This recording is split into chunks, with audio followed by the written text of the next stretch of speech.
Hi, welcome to Gold Coast Plastic Surgery. This is another educational video on fillers.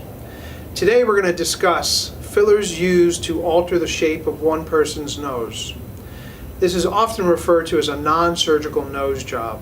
The advantage of using filler to alter a nose is to be able to show the prospective patient what their nose would look like with a reduced overall bridge height and with an elevated nasal tip position. This is achieved by placing filler above and below the dorsal hump, which is often referred to as the bridge of the nose where glasses sit. It's one of the most common complaints when patients come in inquiring about a rhinoplasty. The other complaint that's often expressed by patients is a low hanging tip.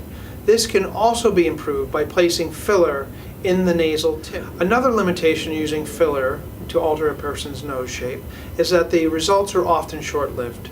And to reiterate, the main advantage to using a filler to alter the shape of a nose is to give the prospective patient a glimpse as to what their nose would look like following rhinoplasty. Now let's show you where the product will be placed and how many entry points are necessary in order to place the product. Okay, so on this prospective patient, often, as we said before, the most common complaint is the bump on the bridge of a nose.